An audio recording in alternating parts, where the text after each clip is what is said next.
We are joined now by two brilliant sports minds, ESPN host and best-selling author Mike Greenberg and producer Paul Hembo Hembekides, but you gave me permission to call you Hembo, just exactly like everybody else, right?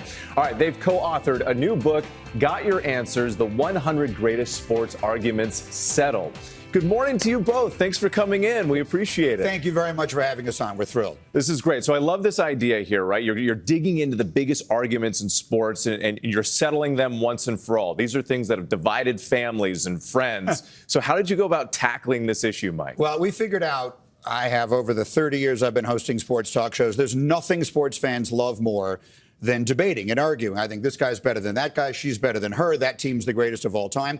So we identified the 100 things people most love to argue about, and then we settled them because Hembo's specialty is research, unbelievable with data, and my passion is sports history. So between the two of those, if you buy this book and you read it, you will never, I promise, never lose a sports debate again. Ever. Okay, Ever. That's perfect. And I love how we use the top 10 format here. And I want to give one example because this is my favorite here. You feature the 100 lists and sports prodigies here. We're talking about Tiger Woods, Serena Williams, LeBron James. So who gets number one? Some of the greatest athletes in the history of sports have also been prodigious athletes. And when you consider all of those athletes, let's think for a second about Wayne Gretzky, who at the age of 9 was put on the same list as some of the greatest hockey players of all time.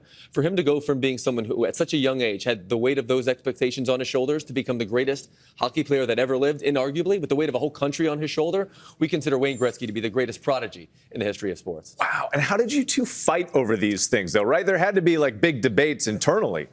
People ask us that all the time, and we really don't. We really let the data answer the question. So that's the beauty of this thing. People will bring their opinions to these debates all the time. Opinions are, anyone can have one. We actually settle these debates using the research, using a knowledge of the history. So there really wasn't as much fighting between the two of us as you would think. So the facts speak for themselves. Let's talk about another one, because this is fun. The book appeals to people who aren't just sports fans. So I like this top 10 sports movies of all time. How do you get into this one? So first of all, I had to separate it between sports dramas and sports comedies, because you just can't compare Dodgeball, a true underdog story, to Remember the Titans, yes, right? It's like exactly. Comparing steak to pizza. It just doesn't work that way. So we did it separately. So I will tell you what our list is. My number one sports drama of all time is Rocky, the original Rocky, which I think is a movie you could watch it 100 times and never stop loving it. And my number one comedy, and this might be a function of my age, is Caddyshack. Yes. If you know, you know. I mean, that's right. You'll get nothing and like it. I still say that to my kids today. All right, Mike, we also want to ask you, too, because you're the host of NFL Sunday Countdown now. Big game coming up. We've got the Bills versus the Ravens. What can you tell us about expectations? Well, I mean, it's the first, probably best game of the year so far. It's tomorrow night. I'll take the Buffalo side of it. Josh Allen, I think, right now is trending towards being the MVP of the league. The Bills look like the best team in the AFC. It is painful for me to say that as a passionate, lifelong fan of the New York Jets.